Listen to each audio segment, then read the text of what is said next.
अस्सलाम वालेकुम। आज हम गुर्दों के एक मुतल्लिक़ एक अहम मौज़ू के ऊपर बातचीत करेंगे और उसमें बहुत सारे लोग उसमें एक कॉमन प्रेजेंटेशन लेके आते हैं या एक लोगों के अंदर बात ये होती है कि जी वो कहते हैं कि जी गुर्दों में पानी पड़ गया हुआ। गुर्दों में पानी पड़ना एक बहुत ही आम इस्तिलाह है हमारे जो यहाँ पे इस्तेमाल की जाती है। हम अपनी इस्तिलाह में उसको हाइड्रोनेफ्रोसिस बोलते हैं।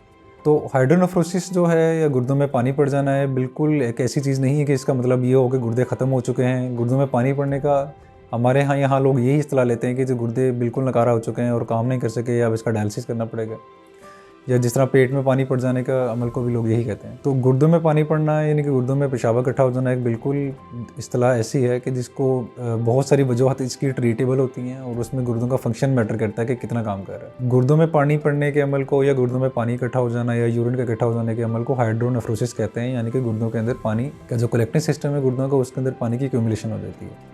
इसकी वजह क्या हो सकती है?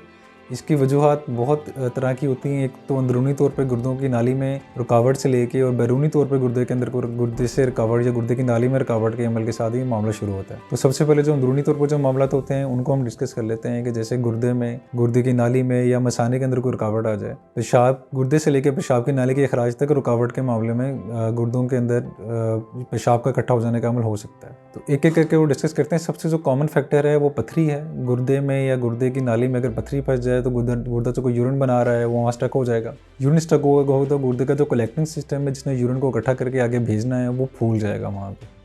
तो वो फूलने की वजह से हाइड्रोनेफ्रोसिस डेवलप हो जाता है। पथरी के अलावा गुर्दे या गुर्दे की नाली में या मसाने का ट्यूमर भी हो सकता है। पेशाब की नाली की रुकावट यानी कि स्टिक्स यूरेथ्रा अगर बहुत अरसे तक रहे और मसाने के अंदर ऐसी तब्दीलियाँ कर दे कि मसाने के अंदर जो यूरिन है वो बाहर निकलने के बजाय बैक प्रेशर डेवलप कर दे और गुर्दे में तभी भी हाइड्रोनेफ्रोसिस यानी कि पानी का अमल या स्वेलिंग का अमल हो सकता है। कई मामलात में ये एक तरफा भी हो सकता है, कई मामलों में दो तरफा भी हो सकता है। और एक्सटर्नल तौर पे अगर देखा जाए तो उसमें बहुत सारे ट्यूमर जैसे हैं, जैसे कि ख़वातीन में अमूमन ओवरीज़ के कैंसर से लेके बहुत सारे ट्यूमर ऐसे होते हैं कि जो कि यूट्रस का ट्यूमर है, जो कि गुर्दे की नाली के ऊपर प्रेशर डालते हैं तो वहाँ पे हाइड्रोनेफ्रोसिस डेवलप हो जाता है।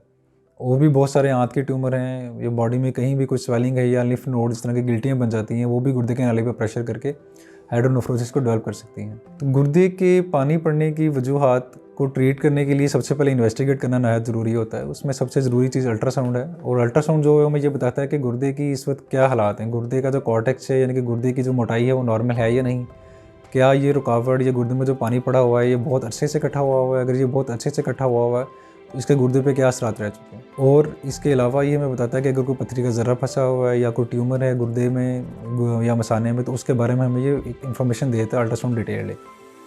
और एक चीज़ हम इस्तेमाल करते हैं अल्ट्रासाउंड के इस्तेलाह में कॉर्टिकोमेडुलरी थिकनेस की या कॉर्टिकोमेडुलरी डिफरेंशिएशन की, CMD उसको बोलते हैं। और वो उसका भी कैटेगरी का पता लग जाता है कि गुर्दे अच्छे परफॉर्म कर रहे हैं या बुरा परफॉर्म कर रहे हैं। उसके अलावा पेशाब का टेस्ट हम करवा सकते हैं। उसमें हमें खून की पता लग जाता है, पस का पता लग जाता है, पेशाब की pH का पता लग जाता है, पेशाब के अंदर बैक्टीरिया का पता लग जाता है, प्रोटीन का पता लग जाता है। और भी बहुत सारे बायोकेमिकल और माइक्रोलॉजिकल पॉइंट ऑफ व्यू से चीज़ें हैं जो कि हमें यूरिन बताता है। उससे हम हाइड्रोनेफ्रोसिस की वजूहात का तयन कर सकते हैं।